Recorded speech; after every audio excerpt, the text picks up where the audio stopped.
Heyo, it's Amy Fugazi of Brilliant Observations Podcast. Thanks for listening in. Just a quick word about the episode you're about to hear. As it turns out, unbeknownst to me, my microphone suffered a tragic accident while recording. So the audio quality on my mic only is not our usual standard. If this is your first episode listening, just know that it doesn't always sound like this.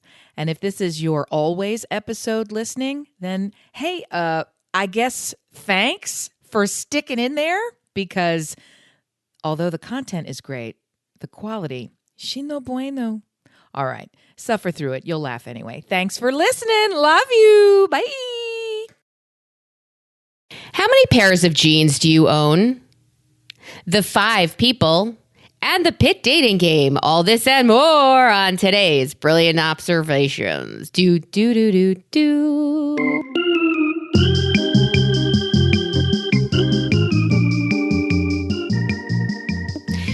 If you thought for a second I stroked out saying Brilliant Observations, you wouldn't be wrong. I was grabbing my breast and sticking my tongue out and being silly and trying to make her come off her game. But you know she's such a pro. She won't come off her intro game. Melissa! Hello. That is I. I want you to know that when your boobs are as big as yours, you're called breastises. It's not breasts. It's not They're one very syllable. large. They're very large. And I, Amy, am engaging in a weight loss. What's the word that we should say? Odyssey, because that takes several generations, I guess. I like Odyssey. What's the longest marathon? Ultra Odyssey. What's curious to me is what will become of my breastises. Well, wait. First of all, hello. Hello, my love. Why is this not on our board to discuss? What Odyssey are you entering? What? Oh, I don't want to be this weight. Is that not clear to you from the visual? Did I have to put it on the board?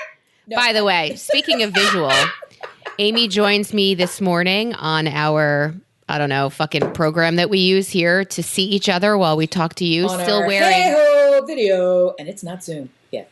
Hey ho, on still wearing those awesome glasses, and I will tell you, the feedback that you got online from Brillab Squad and all those around is wildly positive. Everybody it was super really welcome, digs them. and I'm grateful for it, even though I sort of knew I don't want to open the floodgates of tell me what you think, because I already know what I think. But I got to say, the honest, harsh feedback was acceptable.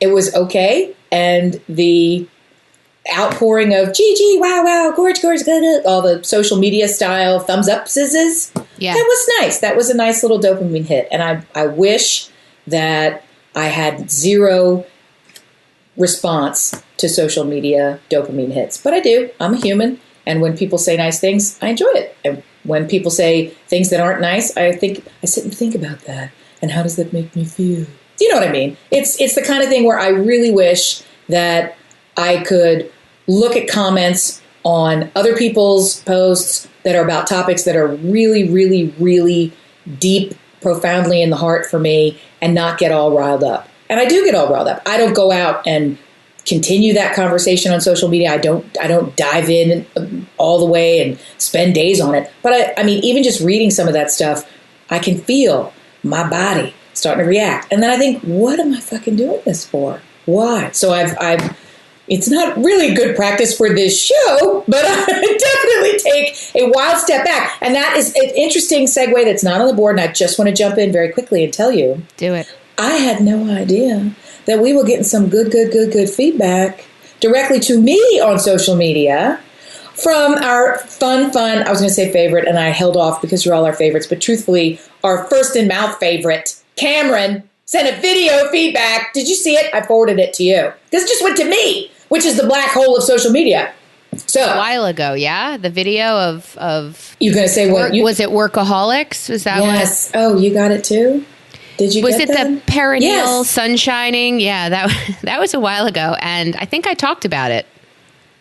I just got a video today that said, no, the guy on Workaholics was sucking his own dick.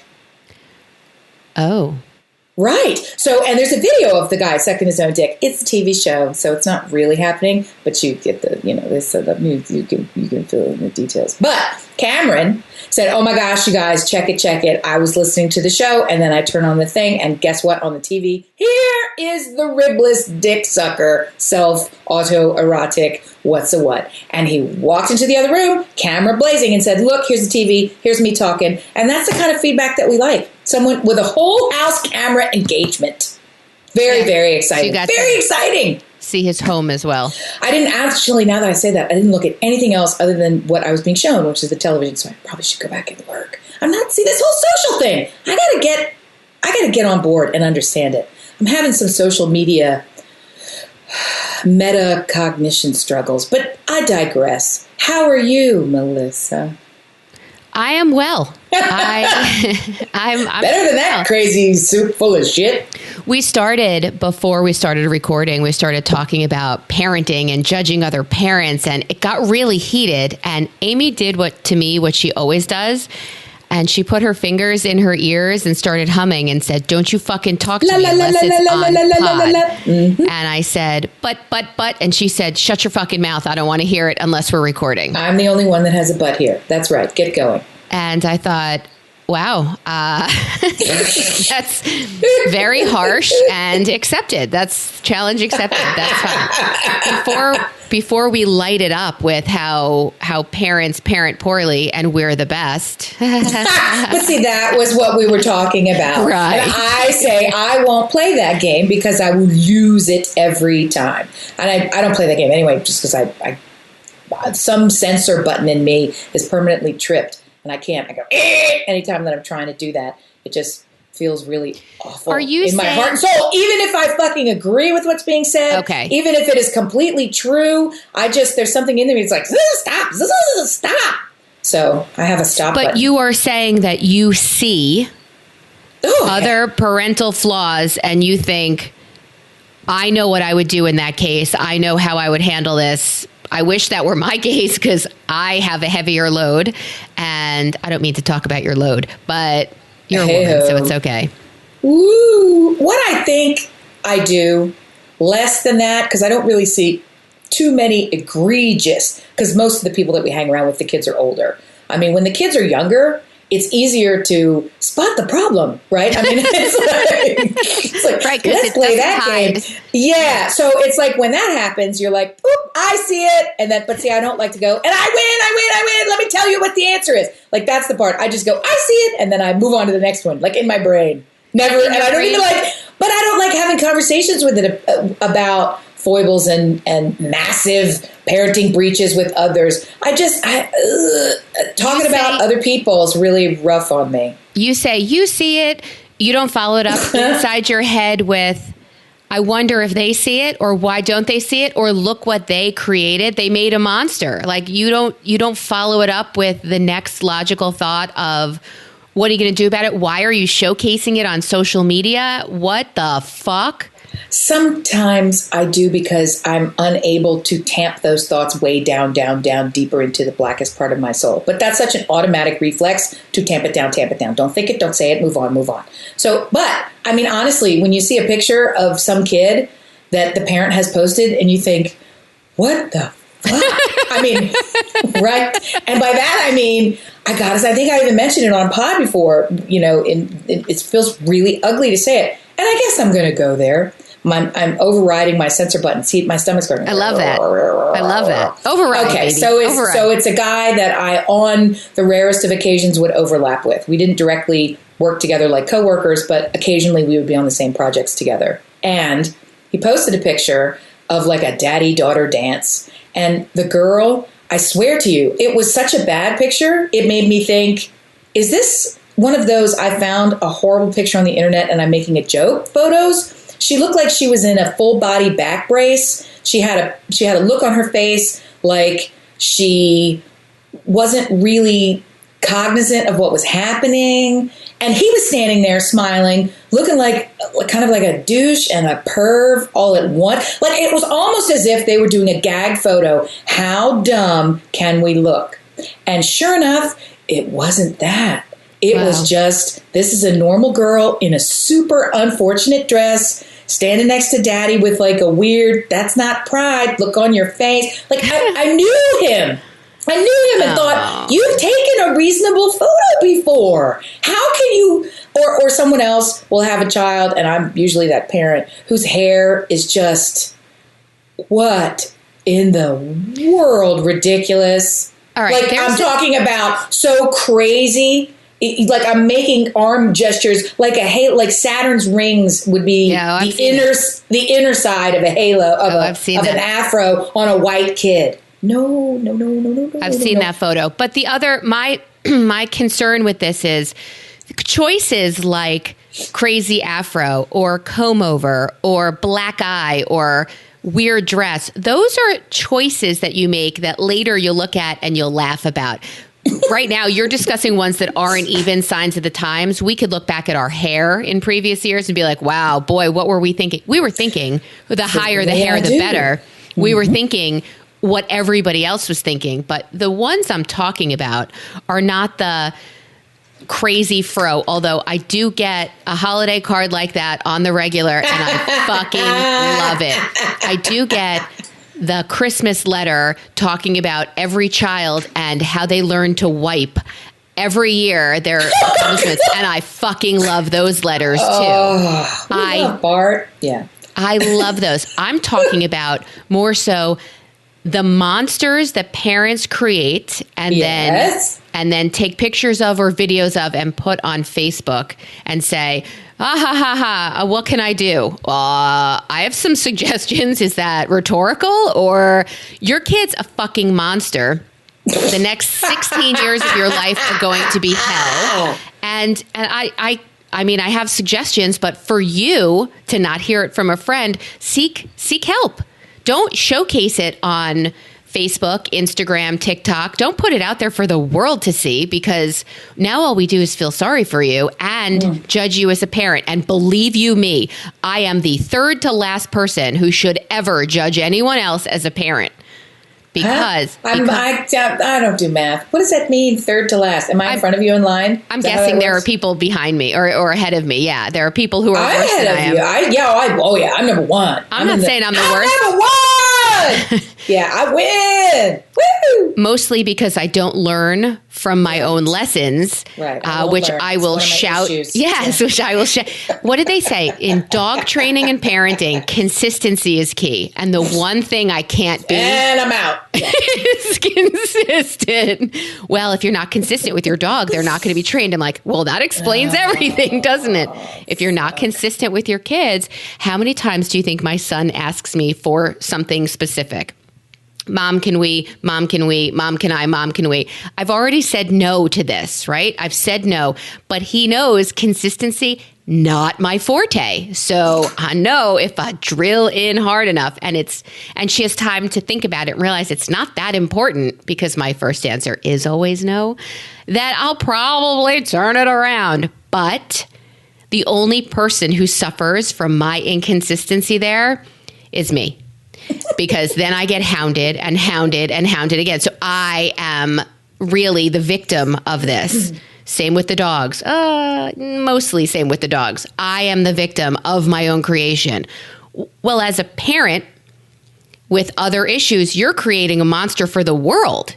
You are then releasing this child who is... I just have a picture of a comedian holding his balls, running around the stage, just like all id. Like, I want, I need, I touch. Like, I just have this, I don't remember which comedian it was, but he was hilarious. He's just like, please me all the time. Well, if your parents never say no and you are in probably like a sugar coma 90% of your life, I can't imagine you're going to be a successful human being once you step outside of those four walls of your home. I can't see it.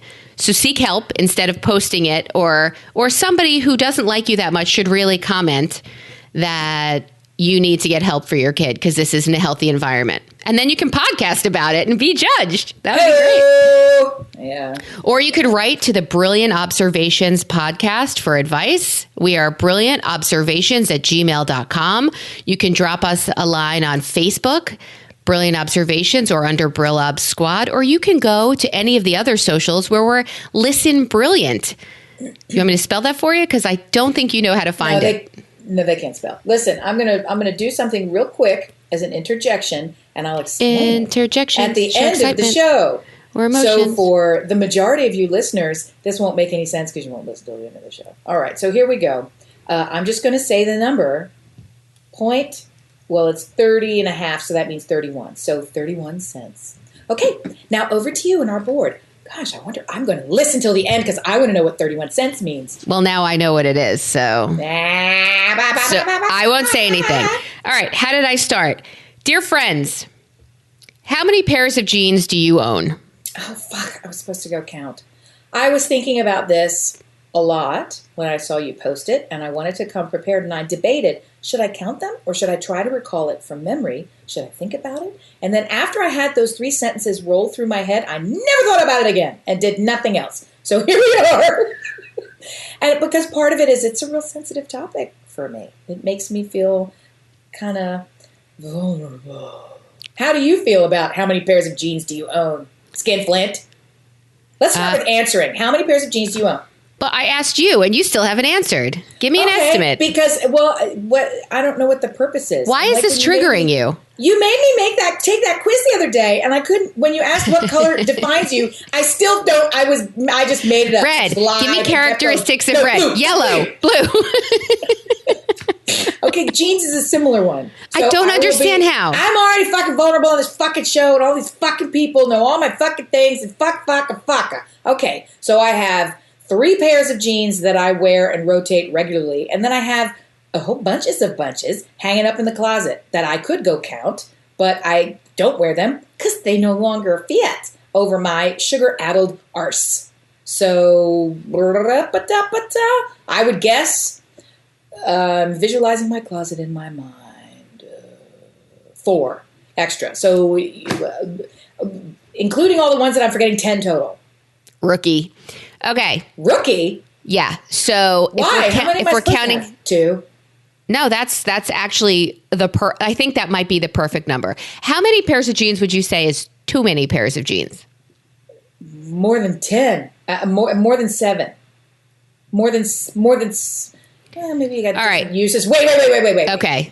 I'm going to allow 15.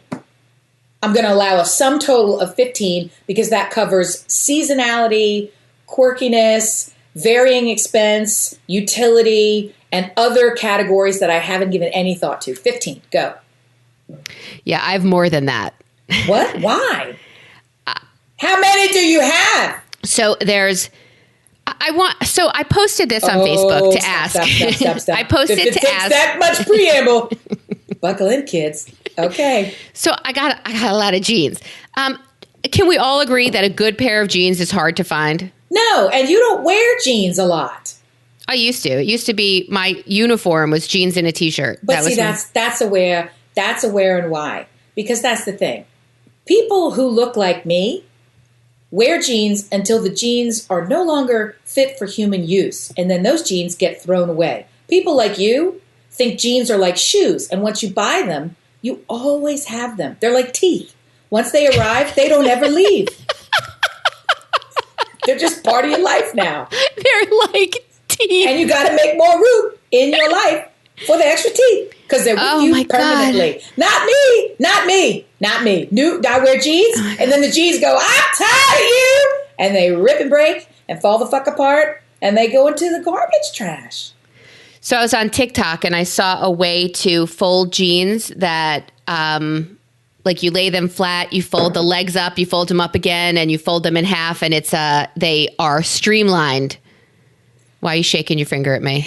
First of all, there was a brief time in my life when I worked at Macy's, and I know how to fold jeans. Okay, here's the other thing that I'm getting. Hang jeans? No. The way you're describing folding jeans is effective, and I get irritated with people who do the laundry in my house when I'm not doing it because they fold jeans improperly. So when you pick them up, they go, and now they fall apart. I'm like, if you just, right. Instead of standing there thinking, wow, thanks for doing the laundry and folding them. I think whose voice did you just do? Because that's Stuart's voice. Whose voice was that? It couldn't have. That was me being angry. in my head. Oh, so you think yelling my at husband's others. angry? No, I was just being quiet in my head and yelling. I don't Okay. have many voices. I'm not that skilled. You are. So, back to you. Yeah. Your least favorite topic. You conveniently skirted the jeans issue. See what I did there? Now we're going to go back and say how many pairs you had because I know you fucking counted them and the numeral is... So I said, I can absolutely do that and maybe make my jeans cubby thinger more streamlined. So I'm not so frustrated pulling out a pair from the bottom and everything falls on me and then it's just on the floor and I got to get out of the house. So I pulled them all out and I folded them all and I have them in piles. Like here are black jeans. Here's a pair of gray jeans. Didn't know I had those. Sure. Yeah. I hope my husband's not listening. Sure, yeah. I have all of the Gap jeans, which are like the long and lean. Yeah. Okay, because great. that wide leg used to and still is quite flattering. But yeah. Yep. I have a couple of pairs of skinny jeans. I have a couple which are from 1806 as well. I have a tie-dyed pair of jeans, like bleached out. I have color, like I have some jeans. So as I'm piling them up, my eyes are all itchy. Is it allergy season? No, that's just your physical stress at recounting how Maybe ridiculous it is. the amount of pants that you have that are all one type that you never wear or discard. Let's hear the number. So I'm piling them up, and then I joined this Stitch Fix place. I joined this support group for people who have too many jeans. So I joined Stitch Fix, and then they sent me a pair of jeans that's like totally distressed on the front, and I absolutely love those because like my legs are hanging out of them, and I mean, know your assets. I got nice legs, so I was like, oh, I fucking love Those these. like Appalachian woods wearing bottom fringe, kind of short, floodsy, but somehow look cute with. I have sneakers. the capris that weren't, but you fold them up, and how cute are they? They're the boy cut. Like I got some jeans, girl, and I'm finding it really hard to roll out a number right now because I'm slightly mortified, and I also know that You counted them, and this is a safe space. Stop biting your nails. You counted them. It's a safe space, and you're going to say, it's a badge of honor that you have this many jeans. Is it? Because I feel horrified. No. Go back to my operating discussion here.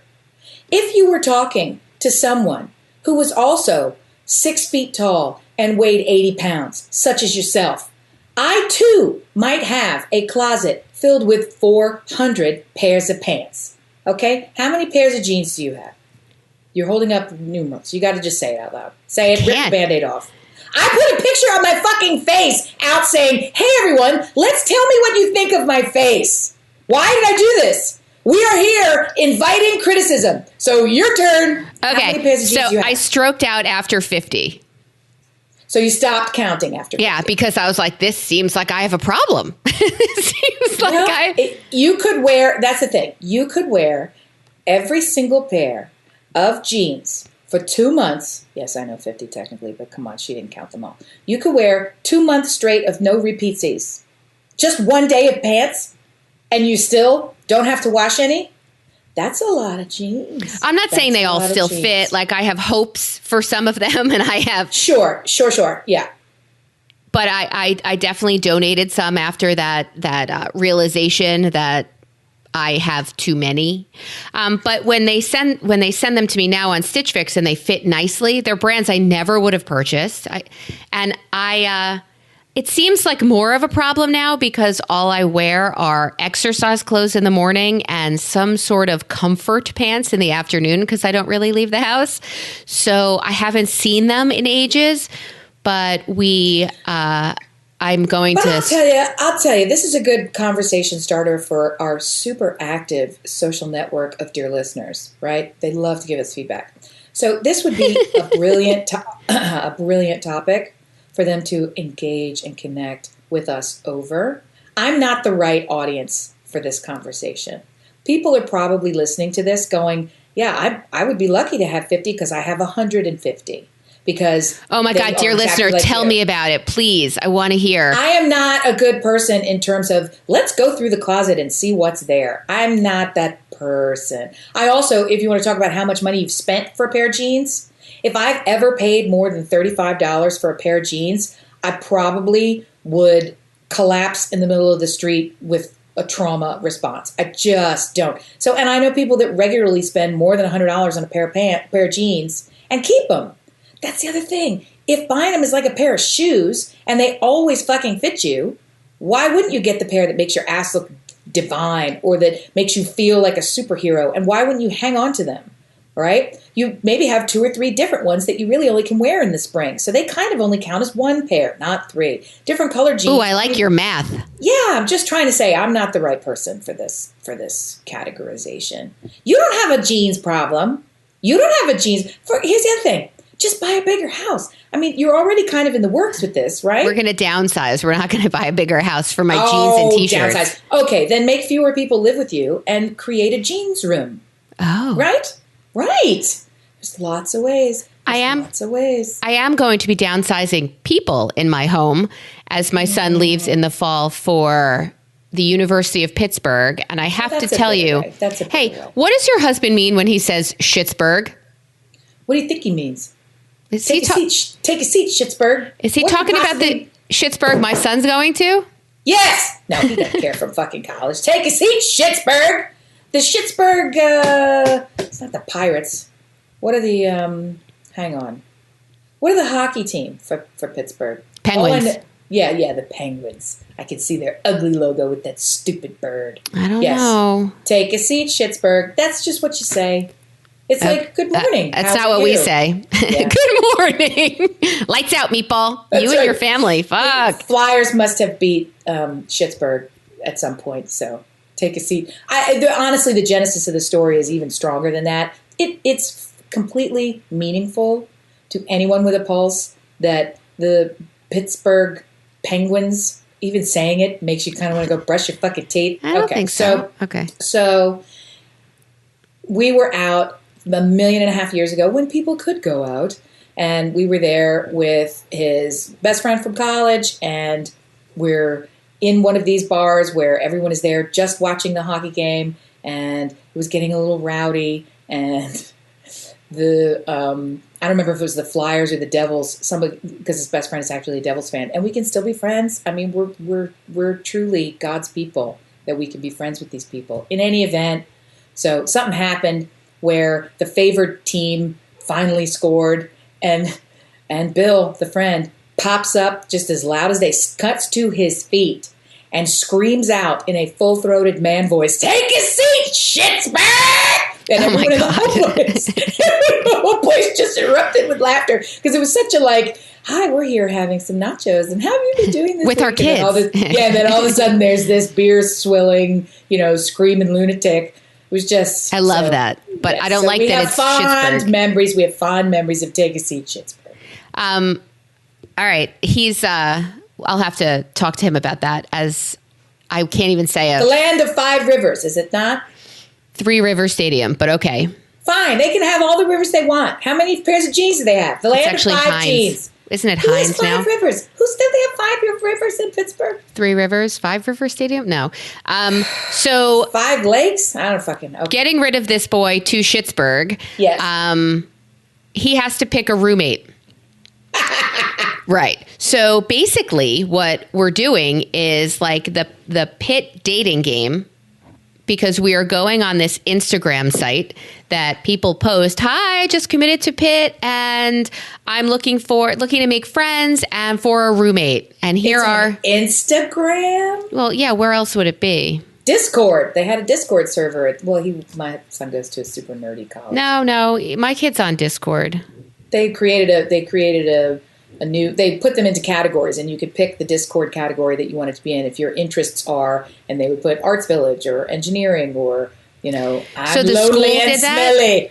Yeah, they set up all these different categories, and then if you chose to participate to go and look for a roommate, you could. Or you could play the, spin the wheel of destiny and get booked and let the school just automatically assign you somebody. Yeah, that makes me super nervous. I at least would like to know a little bit about this human before somebody gives him like a super crazy / anti-Semitic roommate. Like, that's really just what he's going to wind up with. I just know it if he does rando. So we're going to... people go to college, though, truthfully? Yeah. Oh, they do. But they don't go to classes, really? But they go to college. Yeah, at least freshman year to fuck with my kid. Yeah, I've met them at Delaware. I met somebody who looked for horns on my head when I was there. And I was like, "You're petting me.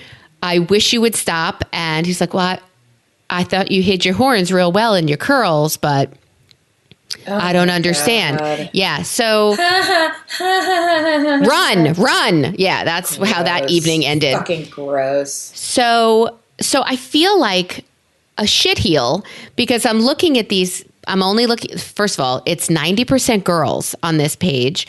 Well, is it like Tinder or something? Kind of feels like it, but no. Well, yeah.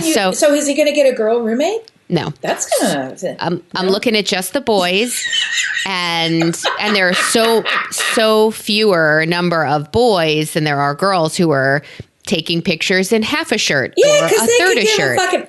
Oh, ew. What? Yeah, it's kind of gross. Oh, so no. It's like the sorority dance for these girls. Yes. Even before they have to deal with this. Oh, yes. Baby. So, and it's not just one picture. You can keep swiping. There are like 7 pictures, 8 pictures of them. But I'm looking at just the guys, and I feel like an asshole. You don't want to live with this kid. This kid is blah, blah, blah. This kid works out 24/7. He's going to be at the gym the whole time. But like, I want to find somebody who doesn't say this sport, this sport, this sport, this sport, this sport, who says, because of my kids' interests, I like to hang out, listen to music, watch some Netflix. Don't say I like chill. to study all the time and possibly help my roommate with his or her homework. My hobbies include vacuuming the floor obsessively, doing everyone else's laundry, and giving away my dining dollars. Like, these are the kind of roommates that you're looking for. Yes. Is that so hard to find? Is that too much to ask? I mean, come on. Yes, I am biologically incapable of doing or being around people who have drugs. Yes, habits include over tipping and, providing baked goods to the whole floor. Yeah, these are the roommates that you're looking for. Yes, that is the roommate I'm looking for. I have just too much money, and I like to buy things for my friends. Only have 7 pairs of jeans. Oh. Kidding. And I said I stopped counting at 50. I'm going to be honest. No, I'm not. Is this a habit is this a hobby that the two of you were doing together? No, because were you doing some recon?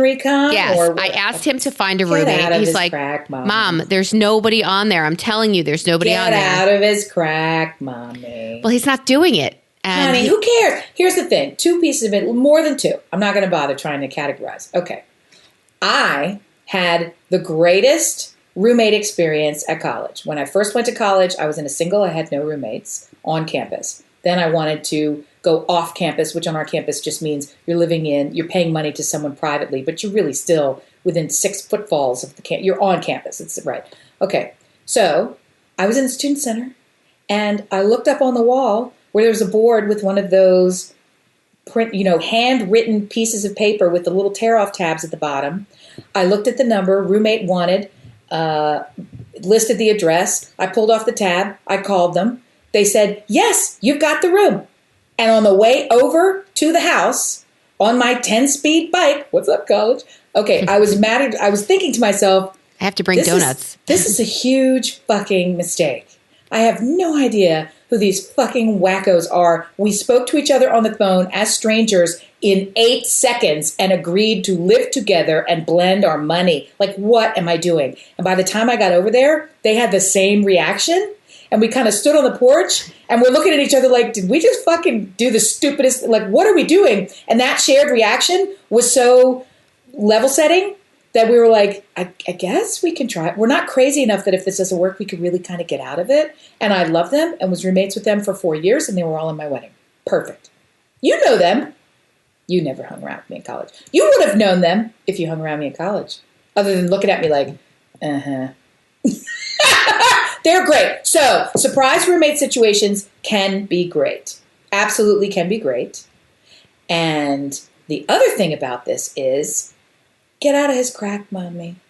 You're going to have to begin the process of, what's your schedule for next year? What time is your first class? What time of day is it? So I can casually look up at the calendar, look at the clock and think, oh, it's 2 o'clock. He must be in blah, blah, blah, blah, blah.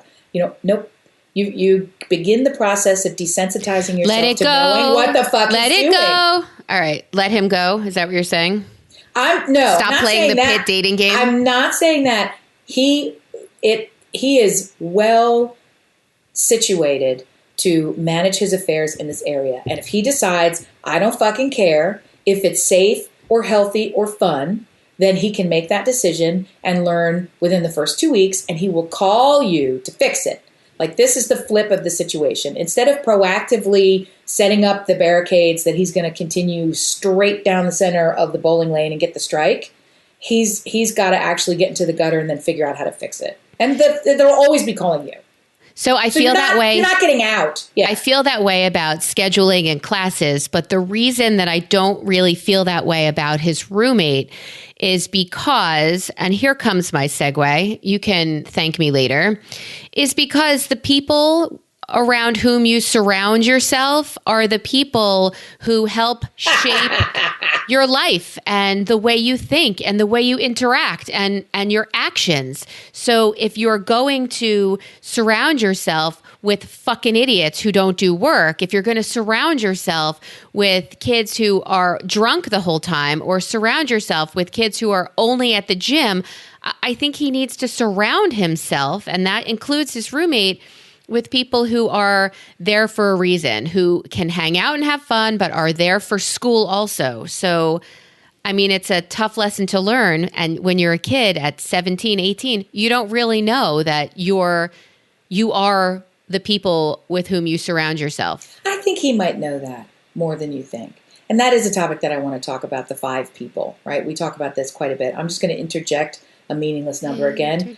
It's properly 31 and a half. Okay. So it's still going up like that 31 and a half. I don't know. You want to do a time check? Okay, let's just No, go ahead. Keep going. No, I'm just trying to say it's 35 minutes. It's gone up a penny. So I am now I'm looking at my life, and I've been making some changes since last year to this year, and I'm continuing to try and, get rid of things and feeling the lightness of having things that I didn't realize I was carrying that were heavy be gone, and looking for more of that, and just the ongoing process of being an adult. So I'm fucking doing that this year, like every fucking body, right? And I've always come back to this notion, as you're doing with E, of you are, and I want to get it right because I say it a lot and I say it wrong. You are the average of the 5 people you spend the most time with.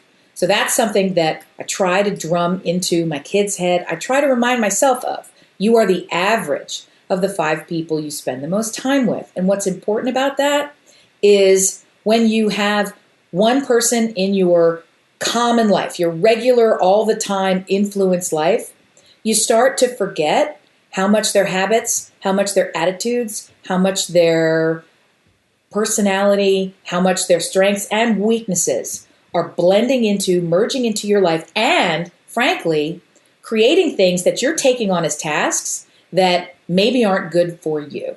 So it's not necessarily so ugly to say it. I kind of framed it in a negative way, but in looking up to figure out what's the right way to the 5 people quote, I came across this article, and it says it's from Darren Hardy and the Compound Effect.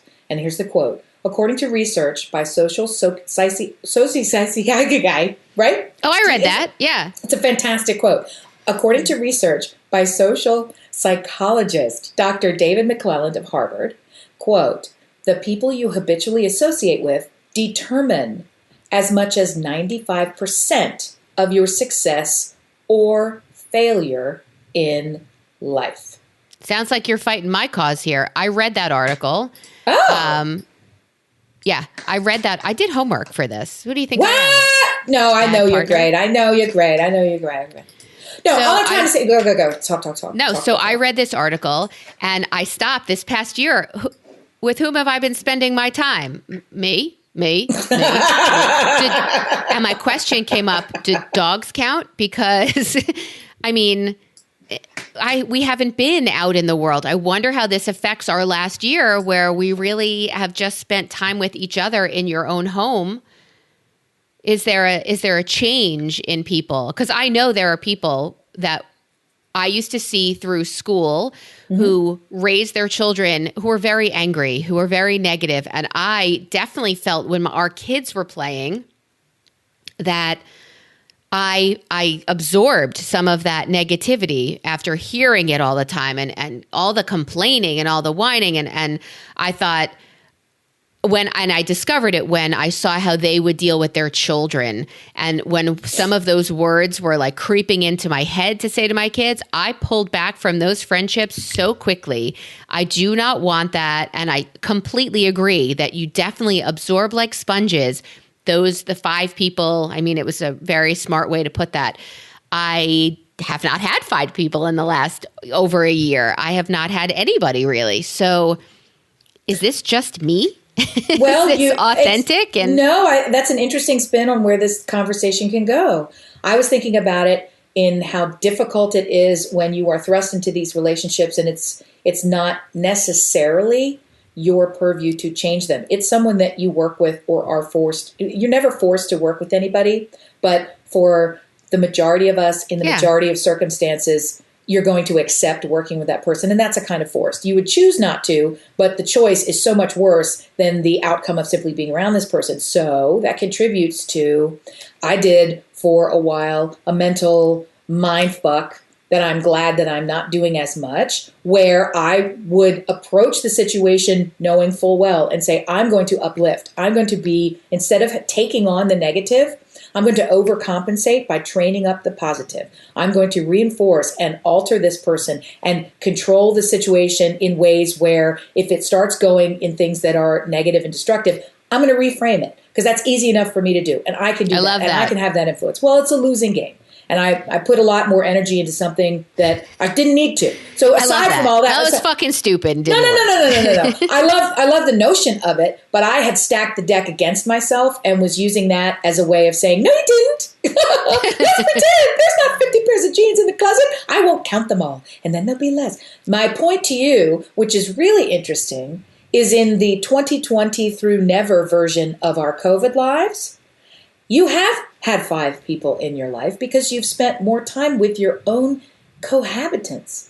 You've really spent a different amount of time with your kids and with your family unit. We all have. So you're, for better or worse, taking on and influencing the 2 dependents in your house, in addition to the spouse. So you've already got 3 out of your 5 up, you'll crack, right? The rest of the people are the ones who you choose to bring into that circle. And that doesn't leave room for very many when you live in a bustling train station like the 2 of us do. So I've seen you have an already strong, deeply, profoundly connected relationship with your kids only expand into that space, right? I've seen you, for all of the negatives that COVID has brought, those relationships have prospered and continue to blossom. So that's good news for you. So I don't look at you and say, who the fuck? I've been talking to nobody. I'm sitting here with my thumb up. I got my thumb up by boop, boop, and what's going to happen now? So I think in my case, I've been able to remove some very frequent people in my life through changes in circumstances. It's been a wonderful breath of fresh air. And some of the relationships with my kids have gotten deeper, more profoundly strong, and some have gotten really strained through this year in ways that are probably more related to developmentally, it's age appropriate. It would be bad, when you live with a dinosaur and there's no food in the house, guess what? Dinosaur's gonna fucking eat you. How do you like that analogy? Don't think it makes any sense. No, because if you have a teenager and they can get out into the world and vent to their friends, and now they can't do that, there's only one place to vent, and it's all over you. I've got 2 teens under my roof, and for a time I had 3 teens under my roof, all doing different needs and different. I don't want to talk about it. I do want to tell you though. Zen out. I do want to tell you though. I did try. I have tried to be that positive light in the situation that you can't change. Let's say you're going to school with somebody and you're in a situation you can't change. And being that positive influence, I want you to know that in many ways it did work.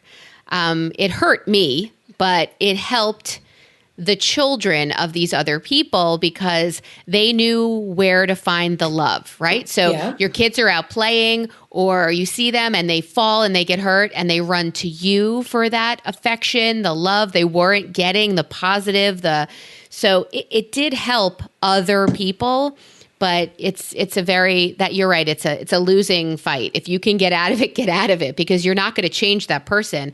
But what I did was change the child a little bit You're always going to change the person. And it's worth continuing that effort.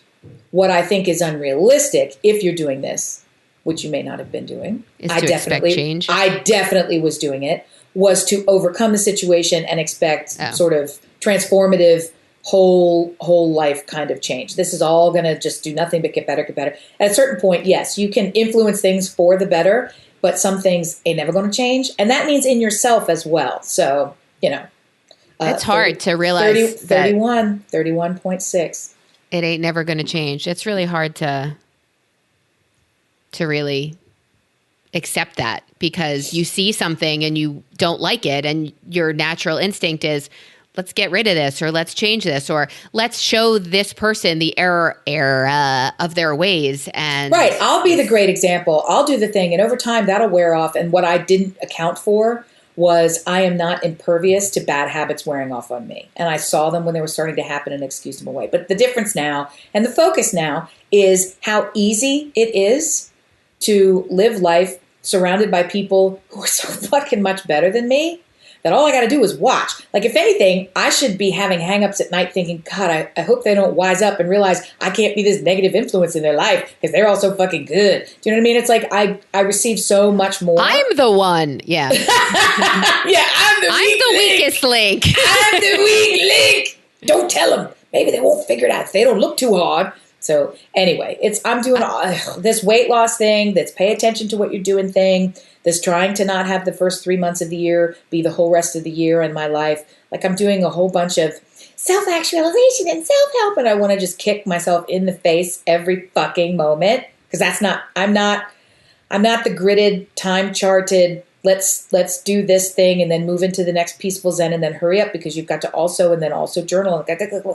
It's a lot. That's a lot. It's a fucking lot. So I'm just. I'd rather carry bricks. I mean, everything you just mentioned is a lot of internal mental fuck, as opposed to bend down, lift heavy bricks, move here. Like, take heavy brick, the physical drop on head again. Yeah. So it's fine. It's not always going to be like this, and the pendulum swings real hard if you expect some change to happen. So I'm doing what I need to do, but it makes my neck tense and all the rest. Well, that's okay. So with your physical actualization of the mental mind fuck you're going through, I would like to recommend you going back to getting those massages that have been tick, tick, tick, tick, tick accumulating, because it's time. It's time for you to do that. I went this week for my first massage in like 2 years, maybe. And I want you to know that in filling out the forms, I had to fill out a disclaimer. It said, I understand that any illicit or sexual suggestive behavior, remarks, or advances made by me will result in the immediate termination of the session, and I will be liable for payment of the scheduled service. Further, I understand that this place reserves the right to refuse to administer services. So, where did you go? I went to a big chain that tick, tick, tick has been accumulating. Oh my gosh! I have to click the box here. I also understand that I may disrobe to my comfort level. I acknowledge that it is my choice. Right. My choice of a male or female massage therapist. I acknowledge receiving information about an attention button feature attached to the massage table, which when I activate will provide immediate assistance from the front desk. What? This is a chain that you find in malls. Like, this is a chain I am so creeped out by that. I have no problem getting a massage until now. That's the kind of thing where I'm like, yeah, I choose the tension. No. That neck, I can work that out. I love a male masseur. And the reason that I do is because I like that deep tissue massage. I walk out of there like, ow, ow. And they don't mind putting their back into it. A lot of times with the ladies, they're very cosmically soothing. I don't need you fucking soothing. Work that muscle. So, but I do have the one who I see now is a woman, and she mean. So I love her. She mean. Where's the panic button? Did you? I don't know. Did you keep your finger on it when you went? You looked for it. What color is it? Where is this button? Is it like a trigger? Oh, this is so exciting and gross. It was, I can disrobe to my comfort. What was your comfort level of the disrobage? I did. This was my first time there, so I was wearing an undergarment. You kept the panties on. I did. The pantalones. Oh, I didn't know this woman. I didn't know if she was going for it or I don't know. I didn't know. I didn't see the disclaimer she checked off. So until I see her paperwork. Oh my God. How many times? I don't know. You have had massages before? Look, Amy, I say who, I say when, and I say how much. So that's it. That's right. I checked a box. I checked the no touchy, no touchy my box. Yeah, yes. I touched the no box touchy box. I don't know you now that I know you. Box. Yeah, that's what they say in Formula One all the time. It's hilarious. Instead of saying you need to get into the pits now when it's time for them to take a pit stop, they have the headsets playing so you can hear it and they go box, box, box. So somebody's driving around at like 8 million miles an hour, they go box, box, box. And I'm walking around the house going box, box, box. So I'm super perverted. Box, box, box. And they say it 3 times so that you don't miss it. Box, box, box. All the time. When Mallory was playing basketball, a very long time ago, there was a girl who was just a phenom. You know, she's getting drafted somewhere next year. She would get up in everybody's face, which is what you're supposed to do when you're about to throw in and flail the arms and yell ball, ball, ball, ball, ball, ball, ball, ball, ball, ball, ball, ball, ball, ball, ball, ball, ball, ball, and just swing, batter. Yeah, I know that's a different game, but geez. So between box, box, box, and ball, ball, ball, box, box, box, box, ball, ball, ball, ball, ball, box, box, so box, cute. Wow, and then we turned it into a lovely little sexual thing, as we always do. Good for you. I told you. No, I can't let you go. Underpanted, clad, panic button massage. How does your back feel? You've been having chronic back pain in your adult life. Did this help? Did this hurt? You've been having chronic COVID pain. All my words today are not words. It's really fun, gang. Try it with me. How do you feel after your panic button underpant massage? I am well past my 2 weeks after second vaccine. I figured here's my chance. You wear a mask anyway. I felt better for a couple of days and, life gets in the way again. No, it was good. It was worth it. You'll be back. It was a good experience. Yeah. There was no box, box, box, ball, ball, ball, ball. Right. I did not need to hit the panic button, the attention button that would bring in the authorities. Ew. Yeah, she was great. This woman's from Trinidad, and she does my husband as well. Oh, and I took one of his appointments. And she was great. She was fantastic. She's a keeper. And I told you, he puts it in his calendar as physical therapy, and he has an assistant who's in the calendar, and I put it in as a rub and tug, and he's like, you can't do that. You can't do that. People will see. Yes, right, I love it. Yeah, so I've been daydreaming. I've been daydreaming of getting a facial again. I only switched over to massages and then found out that's actually what I really need at this place because they offer that and other services, and it's more of a health spa. You got all those credits, girl. Use them all. I know, and I would never even in a million years consider the facial, but now I too am 2 weeks past second vaccination and feeling like maybe I could go in there and take my mask off. I don't know. It's a little early for me to do anything unmasked, but definitely. I've eaten food, and that doesn't have a mask on. So anyway, it will happen in its own time. I am super excited that you got the massage, and I encourage you to have many more of them. You deserve it, just because you do, full stop, but also because you're Pelotonizing. And aren't you even wearing a Pelotonizing shirt right now? Yeah, haven't you become peloted? See, I didn't. I rode this morning, but she said to me, you're retaining. I know there's stress in my shoulders, and I know that because at any given point of time, my shoulders are in my mouth or my ears at any given moment of the day. So that's clear and visibly obvious. But she said to me, you had carried a lot of tension in your glutes. And I said, did you just call me a tight ass? Who are you? Do you have a live one-on-one, two-way, all the numbers camera feed with your Pella coach who's looking at your ass? No, the massage therapist. Oh, I was so confused. I thought this was your, yeah, you can. Turn it up to 6 or whatever the thing is. And then they said, your ass is tight. And I'm like, that's a panic button waiting to be pressed. I'm hitting that button. So as I'm hydrating as I leave the dark room. And keep you stressing your ass. You're keeping a lot of stress. I found it in your shoulders, but wow, you also have it in your glutes. I'm like, did you just call me a tight ass? Yes. What just happened here? Yes, tight butt. She I did. love it. Well, good So for she you. released that. Congratulations. Yeah. She released that for me. Thank you so much. You know she did. Button optional. Box. Okay. You're gross. Box.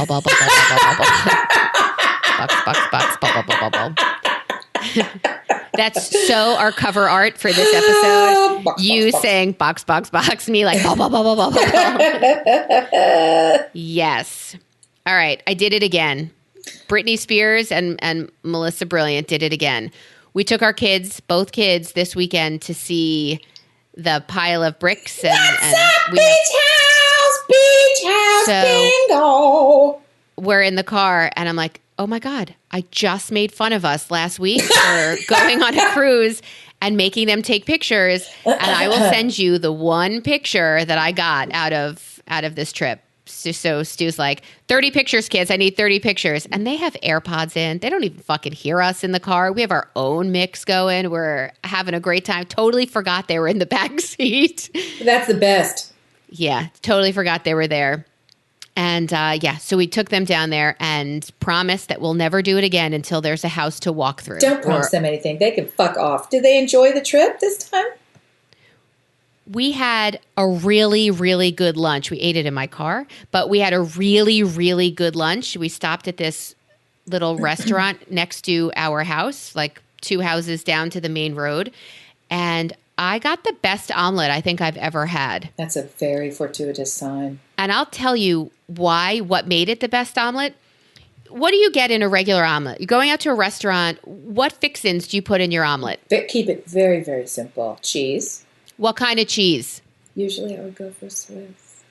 Okay. Swiss is fucking delicious. Don't look guilty for that. That's it. Cheese or if I'm out, I would probably get cheddar because usually that's one of their options. You went up with cheddar or something else. And I'm like, cheddar. So I would get cheddar and I would get a meat and be done. That's it, really. So I'm a fan of the spinach and mushroom. Ooh, fuck yeah, that's good. Yeah. And they put bacon in it too. Really well-cooked bacon. I'm super down. Love it. Crunch. And their cheese was cream cheese. Oh. My world has changed. I'll never make an omelet again without. Yeah, that's I'll never make an omelet again without cream cheese. Oh my God, it was amazing. Yeah, and like you said, it was a really good sign that we bought the right house because it's walking distance from an cream cheese omelet. Fuck you. Do you know Jacques Pepin, or is he somebody that only people who are paying attention know who he is? So he is was a friend of Julia Child. He is a French chef, longtime French chef, and well advanced in years. He has started making little videos of himself in his kitchen of what he cooks every day. And it is the best home cooking. It is the best cooking show you'll ever watch. Everyone loves it. He's an incredible chef. Was he in that movie that was Julia and... He was her longtime co-host on Julia Child's Love of Cooking. Yes. He's just he's just a famous French chef, knows a lot of people. So anyway, but he's a real dude. The reason I bring him up is because all the shit that he cooks, it's super homified, uncomplicated, but still elevated and delicious, right? And he says the best. I'm just going to make a souffle because it's Tuesday and we have some extra cheese, so I thought we'd make a souffle today. That's what we're having because that's what you fucking do when you're French. You have a souffle on a fucking Tuesday. He made it with cream cheese, and he said this is how my mother always made it. And I'm looking at him like, what? It's like he was making a souffle with cigarette butts and twine. I'm like, pal, what the fuck are you doing? Right? I'm going to make a Velveto souffle. Right? It's like with chepodcasts. Yeah, it's like, what are you fucking doing? He made the souffle out of boring-ass old cream cheese and butt-fuck nothing else, and it looked amazing. And he said, "A favorite is this will rise every time." So the idea was like, it's a full fucking proof, and it's made from the cream fucking cheese. So I fully know that your omeletta was the best ever. Because cream cheese is the workhorse of the kitchen, bitches. And I will fight you. Right, I'm telling you. And that best cream cheese comes from where? Say it. Philadelphia. Thank you, and nowhere else. If you're buying cream cheese and it doesn't say the word Philadelphia on it, take it and throw it out. It's spoiled. You don't want to eat it. It will make you sick. You will have diarrhea and constipation at the same time, which is really a tough trick. You will die while you are having diarrhea. You will die. You will die on the pot. All of it. It's gross. Amy, and people will take that picture and put it on social media. Philadelphia cream Amy, cheese. you've been tracking a number throughout the course of this podcast. Oh, my Lord, my Lord, my Lord. Are you telling me you invested? Look at the visual. Yes, I invested. Invested in what? Invested in stupidity. You would think I have a corner on the market. So a friend of ours likes to post lots of things on social media, and one of them was, I'm playing around with Dogecoin. Who's in? And I, of course, the first thing that I would say is, what's Dogecoin? Right. So I had 2 weeks ago, Saturday Night Live, did a video sketch, one of those prepackaged parodies of... Love those. I think it was actually Dogecoin. It could have been something else, but it was cryptocurrency. And they were talking about it. Well, even watching it, I was like, that's highly specific, and I don't fucking know what that is, and I'm too lazy to Google it and figure it out. Well, when my actual friend actually put money on the table on this fucking thing, I thought, you know what? I'm not going to miss out on another GameStop. Let's just see what it is. I happen to already have the Robinhood app, which was a surprise to me that I already had it. Somebody sent me a link saying, if you sign up, I'll get 18 cents. So 100 years ago, I said yes to it, right? They give you a free stock. So the thing's been working on my behalf, $18 that Robinhood itself gave me. Woo! Life-changing money. I went on Robinhood, researched. I typed into Google, what is Dogecoin? And it took me a day and a half to even figure out how to fucking pronounce it. Went on Robinhood. I thought, whatever. I've been to Vegas before. I would go out and have a meal with friends or drink with friends and have fun. I'm just going to put the same amount of money that I would have from enjoying a meal with friends, I'm going to put here. I did. I bought it. Boom. And so I just don't pay any attention to it other than to stumble back to the thing and see what's happening. I didn't buy as low as I should have. It is totally not an investment. It's a made-up investment that actually delivers real. It's gambling. It's just all that it is. So you're just playing a game with currency. So many people bought at a nickel, like it's a penny stock. You could buy it at a penny. You could buy it at a fraction of a penny, right? It is now trading as we speak. As we have been talking here, it is at 31 cents and holding. So it continues to climb. Elon Musk has been posting tweets about this, which is really the reason that it's climbing right now. And they keep calling it Doge to the moon, the idea that it's going to reach $1. So wouldn't that be ridiculous? That if it would actually, it's in the billions. It has a market capitalization of, I think, 7 billion I saw this morning. This is for a nothing. This is for a pile of spitballs and somebody's jizz in their closet. And people like me actually put real money on the table. I actually bought this fucking thing, kind of as a joke. But also, when I triple my money, because the whole deal is everybody's gunning for 420. They wanted to have some because it's driven by Reddit and a bunch of stoners, and a bunch of imbeciles, and people like me who are just watching and laughing, Mark Cuban among them, saying, gosh, I don't know how high it'll go. So yeah, but he also sold his tickets for Dogecoin. He said if I'm going to invested, it's because people are Dogecoin millionaires, and when you look at the conversion into actual cash, if he can take if they converted it to that million in Dogecoin, if they sold it for some proportion of $1 million in cash, they wouldn't spend it all on his tickets, right? If there is no way to use this currency, they're just going to hang on to it and then sell it. So it was actually a smart business move. And nobody's buying tickets right now for being in public so it was very smart because it gets people out and it gets people spending. And now the two of us are talking about him when why the fuck would we ever talk about him anyway? So ever. And I don't. Well, because he's on Shark Tank and my husband watches that religiously. I cannot watch that show.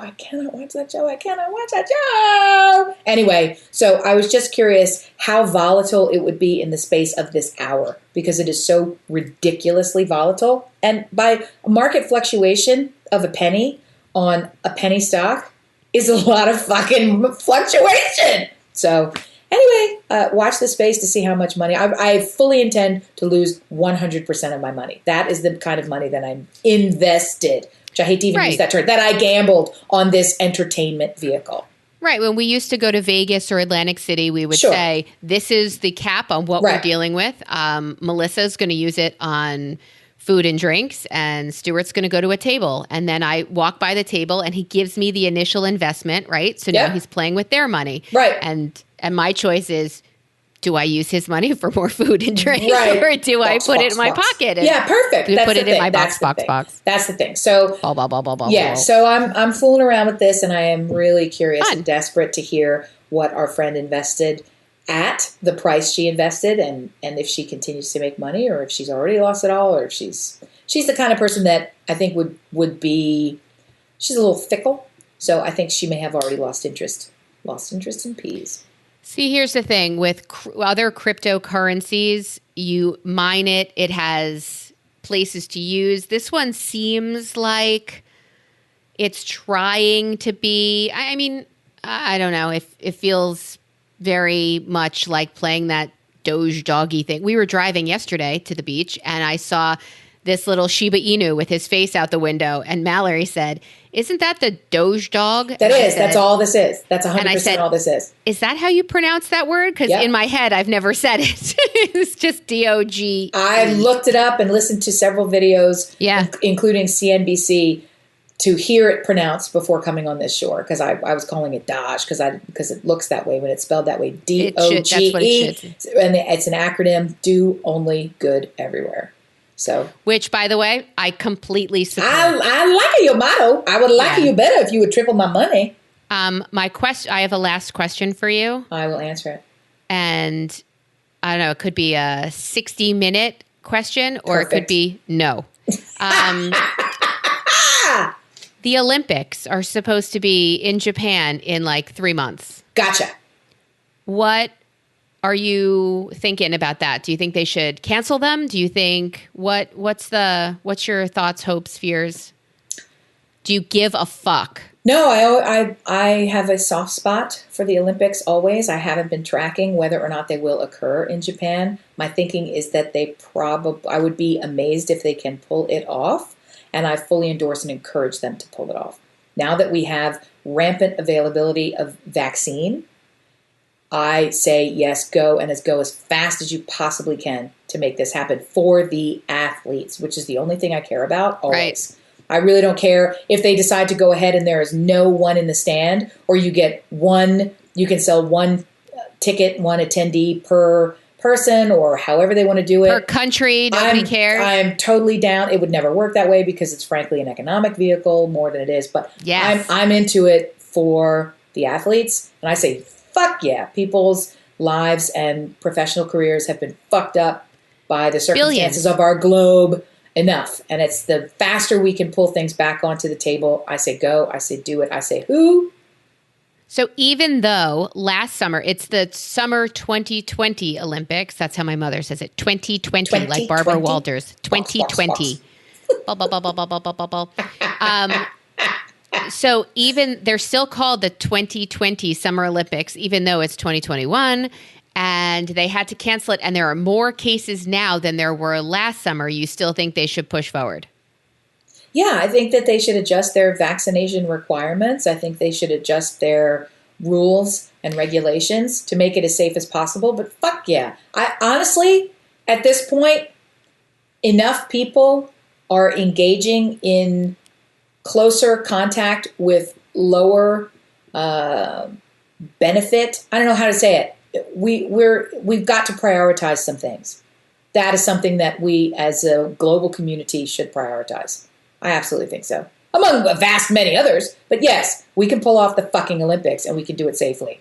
It's funny you say fucking Olympics, because in Olympic Village, no matter where it is, all the athletes do is fuck. So I got to tell you, I'm gonna go counterpoint on this and say, please let this be the last thing we cancel. But I do think that they should cancel the Olympics this summer, because Japan's numbers are worse than they were last year at this time. And for some reason, I mean, with the variants or whatever it is, it's a hot mess, and that's just going to cause a huge surge. And yes, I feel awful for these athletes who have competed their whole lives. We had this conversation in the car yesterday. I said, do you want to take a ski lesson from an instructor who almost competed in the Olympics, or who's a bronze medalist? Because what are they doing after this? You are at the peak of your athleticism, your career right now, and they canceled it 2 years in a row for you? Was I'm this a the swimmer. end of your... Let's talk about what else is going on at the Summer Olympics. I'm a swimmer. When I think Summer Olympics, I think swimming.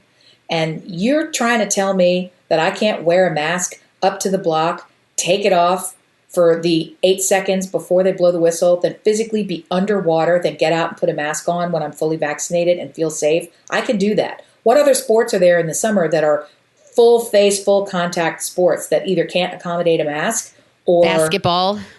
What are this summer? People are playing basketball now. I'm just saying. I think there's a way to do it safely. I could be completely deluding myself. I haven't given any thought to this other than the athletes deserve it. Figure it the fuck out.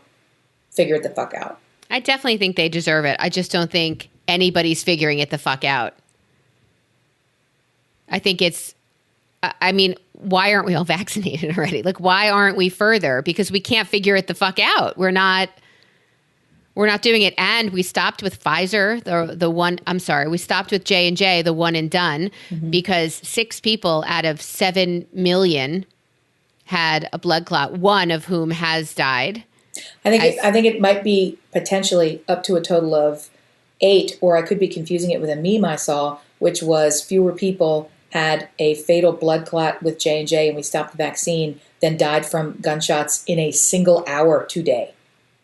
Crazy. And we can't do anything about guns? Good job. 45 mass shootings in the last month? No, I think they were comparing to like me? the Colorado. I can't even keep up. And I don't want to keep up. Let's do something about stopping a life-saving vaccine, but not stopping wild gun violence. Okay, I'm off my soapbox. I can't do this on a fun podcast. Jokey. The listeners have their own panic button. It's just unfortunately called stop, delete. Fast forward. Skip 10 seconds. Oh, there goes Melissa on her soapbox. No, they love you. It's authentic engagement. Normally we get to over an hour, and I think I've got plenty to cut out of this episode, and I don't. So I know, and there's 2 more things there's 2 more things on the board, and we'll talk about it next week because they'll still be there. So I say agree. I say who. We can continue with the Japan Olympics, or we can tell them, what the fuck, Japan? Maybe we'll have an answer by next week whether or not they're going to do them, because you have to shit or get off the pot. People need to know this is livelihood. Box. We love you guys. Thank you for listening. If you're wondering how to get in touch with us, rewind to the beginning of this episode and realize that you can write us at brilliantobservations@gmail.com. See us at Listen Brilliant on Instagram and Twitter. You can also find us on Facebook because we're of that generation. Brilliant Observations or Brill Ob Squad if you're nasty. And we love you. So thanks for listening. 0.32 and climbing. You're rich. Woohoo! Bye.